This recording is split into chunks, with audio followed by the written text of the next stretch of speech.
Comment le Canada est-il devenu la capitale mondiale du vol de voitures? Logan Lafrenière s'est réveillé un matin d'octobre 2022 et a jeté un coup d'œil dans sa cour pour constater que l'allée où il gare habituellement sa voiture était vide. Sa nouvelle camionnette Ram Rebelle a disparu. Sa caméra de sécurité a filmé deux hommes cagoulés en train de pénétrer dans la camionnette au milieu de la nuit, devant son domicile de Milton, en Ontario, et de s'en aller sans difficulté.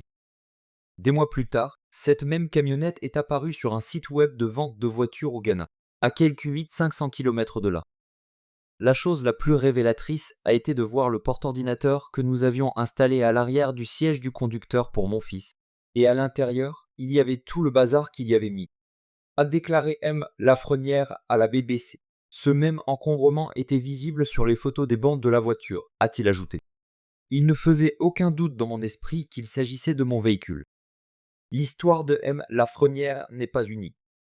En 2022, plus de 105 000 voitures ont été volées au Canada, soit environ une voiture toutes les 5 minutes.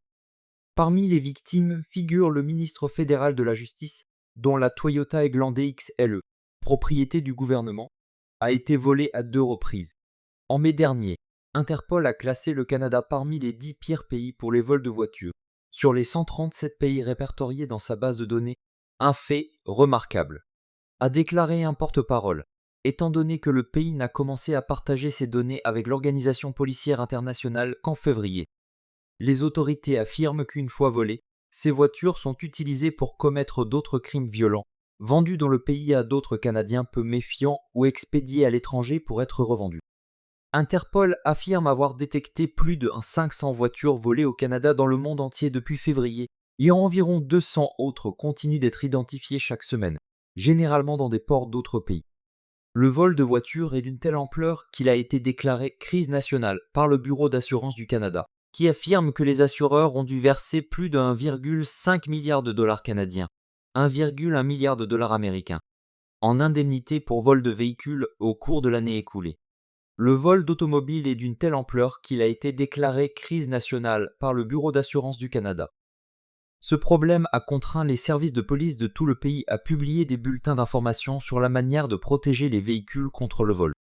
Entre-temps, certains Canadiens ont pris leurs propres mesures, allant de l'installation de traceurs sur leurs voitures à l'engagement d'un service de sécurité privé dans leur quartier.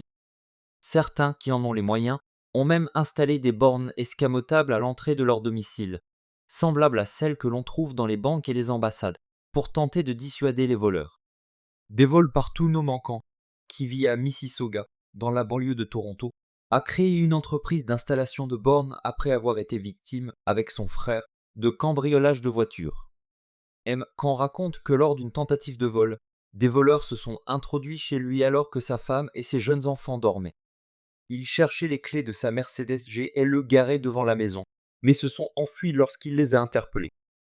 Après cette expérience, qu'il qualifie de traumatisante, ils ont vendu leur voiture, à l'exception de 2 humbles véhicules familiaux. Dans son entreprise, M. Camp entend maintenant des histoires similaires dans toute la région de Toronto. Cela a été très mouvementé, a-t-il déclaré. Nous avons eu un client dont la rue a connu tellement d'intrusions qu'il a engagé un agent de sécurité tous les soirs devant sa maison parce qu'il ne se sentait pas en sécurité, ajoute-t-il. L'omniprésence des vols de voitures au Canada est surprenante, compte tenu de la faible population du pays par rapport aux États-Unis et au Royaume-Uni, pays où le taux de vol de voitures est élevé, a déclaré Alexis Piquero, directeur du Bureau américain des statistiques de la justice. Le Canada n'a pas non plus autant de villes portuaires que les États-Unis, a-t-il ajouté. Si les États-Unis, le Canada et le Royaume-Uni ont connu une augmentation des vols de voitures depuis la pandémie de Covid-19, le taux de vol du Canada, 262,5% 000 habitants, est plus élevé que celui de l'Angleterre et du Pays de Galles, 220% 000 habitants, selon les dernières données disponibles pour chaque pays. Il est également assez proche de celui des États-Unis, qui s'élève à environ 300 vols de véhicules pour 100 000 habitants, selon les données de 2022. L'augmentation constatée ces dernières années s'explique en partie par la pénurie mondiale de voitures due à la pandémie, qui a entraîné une hausse de la demande de véhicules neufs et d'occasion. Il existe également un marché international croissant pour certains modèles de voitures, ce qui fait de leur vol une source de revenus importante pour les groupes criminels organisés. a déclaré Elliot Silverstein, directeur des relations gouvernementales de l'Association canadienne des automobilistes. Absence de contrôle des ports. Silverstein fait remarquer que le fonctionnement des ports canadiens les rend plus vulnérables à ce type de vol que d'autres pays. Dans le système portuaire, on s'intéresse davantage à ce qui entre dans le pays qu'à ce qui en sort, a-t-il déclaré, ajoutant qu'une fois que les véhicules sont emballés dans des conteneurs d'expédition dans un port, il devient plus difficile de les retrouver. La police a tout de même réussi à récupérer quelques voitures volées. En octobre, le service de police de Toronto annonçait une enquête de 11 mois qui a permis de retrouver un 080 véhicule d'une valeur d'environ 60 millions de dollars canadiens, 44 millions de dollars américains. Plus de 550 inculpations ont été prononcées. Entre la mi-décembre et la fin du mois de mars, la police et les agents des frontières ont trouvé près de 600 véhicules volés au port de Montréal, après avoir inspecté 400 conteneurs.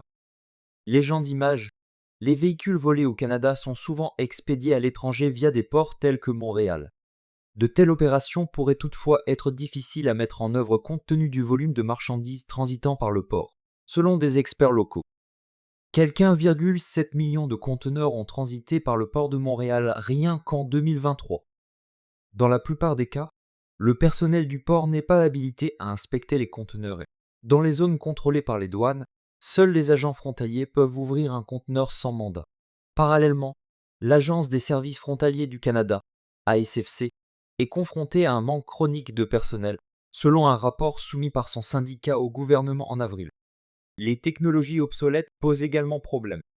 Patrick Brown, maire de Brampton, une autre ville de l'Ontario, durement touchée par les vols de voitures, s'est récemment rendu au terminal à conteneurs de Newark, dans le New Jersey, pour comparer les tactiques d'inspection entre les États-Unis et le Canada.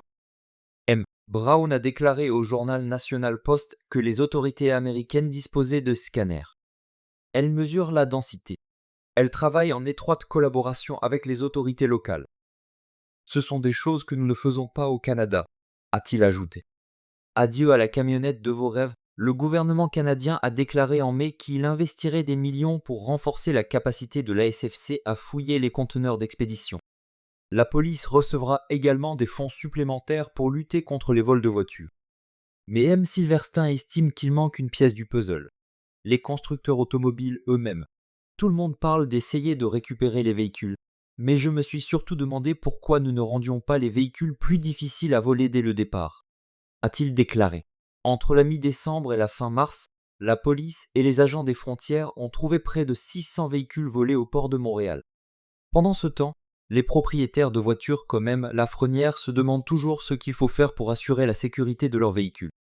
Après le vol de son pick-up Ram Rebel, il l'a remplacé par un Toyota Tundra, un véhicule que Lafrenière décrit comme le camion de ses rêves. Cette fois, il a installé un dispositif d'immobilisation du moteur pour empêcher les voleurs de démarrer facilement la voiture. Il l'a également équipé d'un traceur en cas de vol et a ajouté un bâton de sécurité au volant, juste au cas où. Les voleurs n'ont pas été intimidés. En janvier dernier, 2 personnes se sont présentées à l'entrée de Lafrenière, cette fois pour voler le Tundra. Ils ont trouvé la tâche plus difficile et ont dû briser la vitre arrière pour entrer. Le fracas de la vitre a réveillé Lafrenière, qui a appelé le 911. Mais les voleurs ont pris la fuite. Il a payé pour faire réparer son nouveau camion, puis l'a vendu. Selon lui, toute cette épreuve a été tout simplement décourageante.